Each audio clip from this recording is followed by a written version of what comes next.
The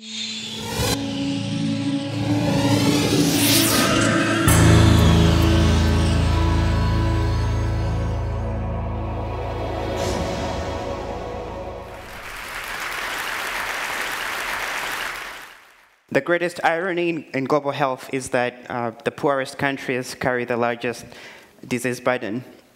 If we size the countries of the globe in proportion to the subject of interest, we see that sub-Saharan Africa is the worst hit region by HIV/AIDS. This is the most devastating epidemic of our time. We also see that this region has the least capability in terms of dealing with the disease. There are very few doctors, and quite frankly, these countries do not have the resources that are needed to cope with such epidemics. So what the Western countries, developed countries, have generously done is they have proposed to provide free drugs to all people in third world countries who actually can't afford these medications. And this has already saved millions of lives, and it has prevented entire economies from capsizing in sub-Saharan Africa. But there is a fundamental problem that is killing the efforts in fighting this disease. Because if you keep throwing drugs at people who don't have diagnostic services, you end up creating a problem of drug resistance. This is already beginning to happen in sub-Saharan Africa. The problem is that what begins as a tragedy in the third world could easily become a global problem. And the last thing we want to see is drug-resistant strains of HIV popping up all over the world, because it will make treatment more expensive, and it could also restore the pre-ARV carnage of HIV/AIDS. I experienced this firsthand as a high school student in Uganda. This was in the 90s. During the peak of the HIV epidemic, before there were any ARVs in sub-Saharan Africa. And during that time, I actually lost more relatives, as well as the teachers who taught me to HIV/AIDS. So this became one of the driving passions of my life, to help find real solutions that could address these kinds of problems.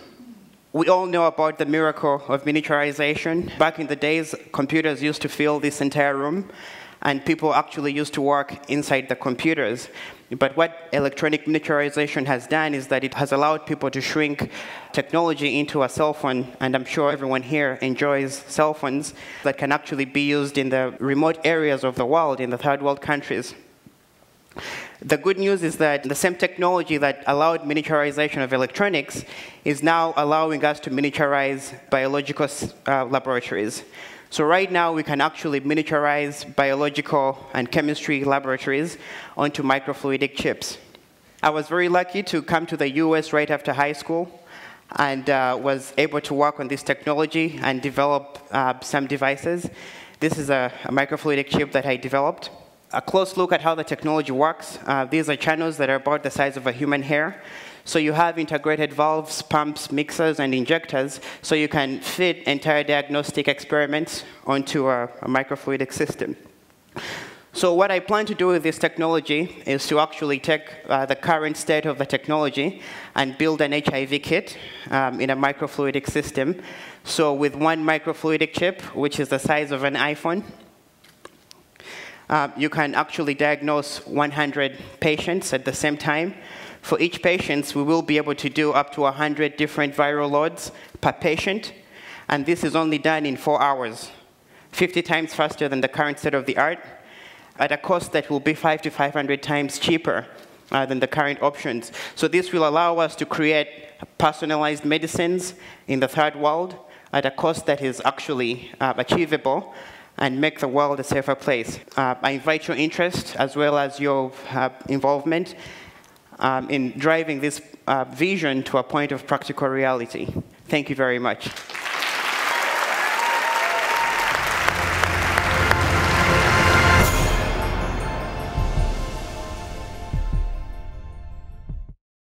Investment in broadband high-speed internet can help small businesses create new American jobs.